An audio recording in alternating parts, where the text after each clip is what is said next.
I'm drinking tea with way too much honey because in the fall spirit, I've caught a cold. Anyway, today I'm going to be doing my September TBR. Wait, one thing I want to do with my wrap up today is I mentioned in my booktube newbie tag that most of the books that I've read in recent memory had involved someone being murdered or killed. So today, as I go through all these books, I'm going to say whether or not this is the rare book where someone wasn't murdered or killed. I think I might be at 0 books this month where there were no deaths. Yay! Let's see if I'm right. I've already done a full review for Ninth House by Leigh Bardugo, and this is a paranormal murder mystery, so in terms of whether or not a character died in it, yes, it's a murder mystery. I thought it was a little bit messy in the plot, but I did give it 4 out of 5 stars because overall I enjoyed it. I thought it was a good read.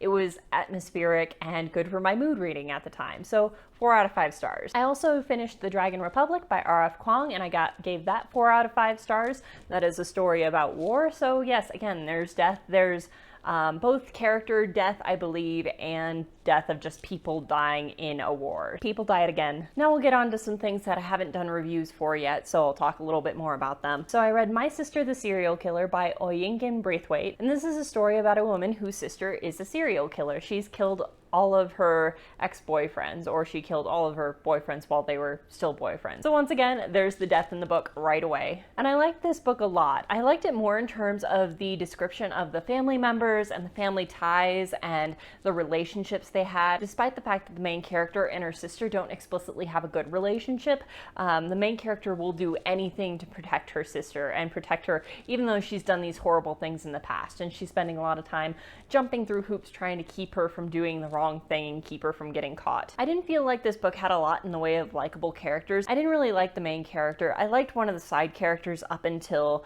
they were kind of a butt about something in particular, and then most of the rest of the characters were just a love to hate kind of characters, but I feel like that served this story really well. The characters were not meant to be lovable, but they were meant to be realistic, and they were meant so that you were able to have emotions towards them, even if those emotions weren't like, oh, I want to be best friends with them, they're great. No one in this book was great and someone I wanted to be best friends with, but they were all good characters. I rated this book a 4 out of 5 stars, and I think most of the reason for that is that it was pitched as a thriller, and throughout most of the book, this didn't feel thriller-like to me at all. I wasn't really anticipating anything. I wasn't really on the edge of my seat. It was like dramatic things happen that are thrillery at like the beginning and the end of the book, and the middle is just this great exploration of family ties and relationships, but it doesn't feel like a thriller. I think if I'd gone into this book thinking this is that kind of story, an exploration of family and a family drama, I would have probably rated it 5 out of 5 stars. So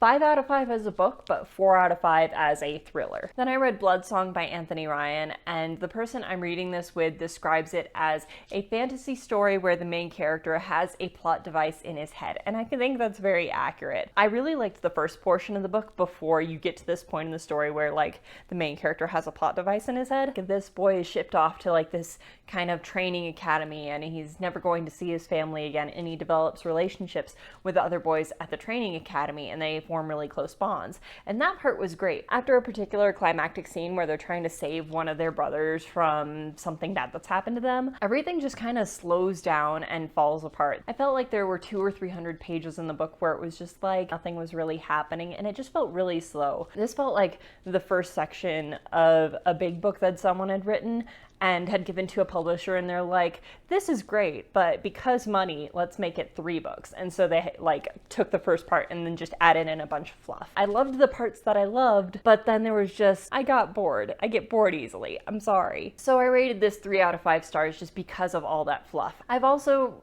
read most of the sequel to this book at this point, so that's Tower Lord by Anthony Ryan, and that one's better, and there's not as many slow parts, but I have other nitpicks with it. I don't think the way they represent some women is very flattering or accurate. I don't think the way one of the characters that's like 4,000 years old is characterized very well.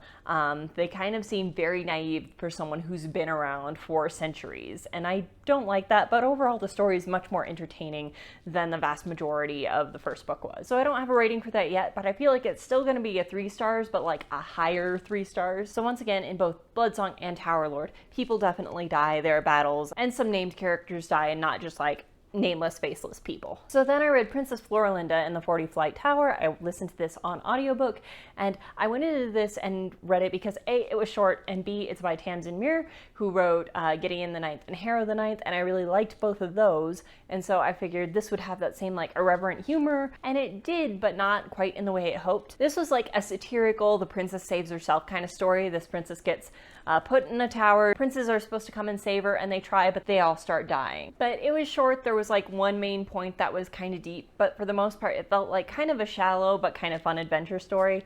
I think it was fine, but I wasn't really in the mood for it, and it's not the kind of story I'm usually in the mood for. I don't think people die in this, but creatures do die in this, so I don't know if that counts. That might be my one, like, technically no one was killed or murdered in this book. They all start dying. Maybe there was a person killed? I don't remember. We'll call it half a murder on this book. Now, other than Dragon Republic, this next one is my other favorite read of the month. This was Extreme Makeover Apocalypse Edition. This story is about a scientist who makes lotion that basically destroys the world. And the destroying of the world is not a big spoiler, because when you open to the first page, the first thing it says before any of the text starts is some number of days till the end of the world. I think it's like 180 days until the end of the world. This book is an interesting exploration of a lot of things. It explores identity, personal identity. It explores romantic attraction and what causes that and what changes that.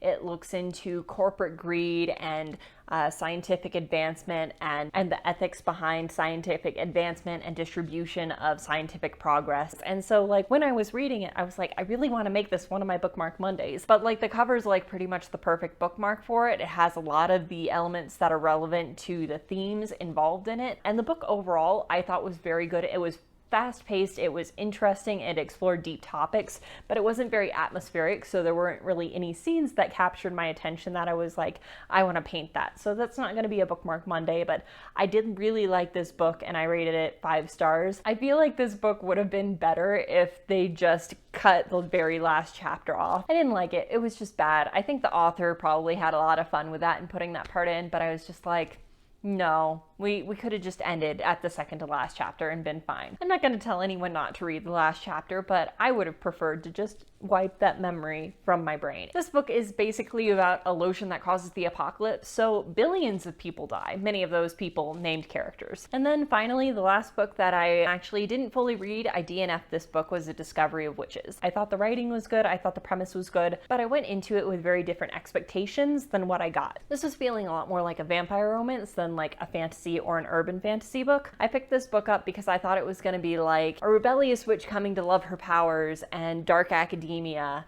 and I wasn't expecting vampires or anything. I might like this at some point, but I wanted something different, and so I need some space from it to like readjust my expectations and then come back to it later. But I do think some of the writing is gorgeous. I think it's a lovely story, and I think if I come back to this like knowing more what to expect, I'll like it the next time. But just right now, I'm gonna give myself some space from it. Oh, and actually, I think as far as I read too in this book, I don't think anyone died. I got like 30% of the way through.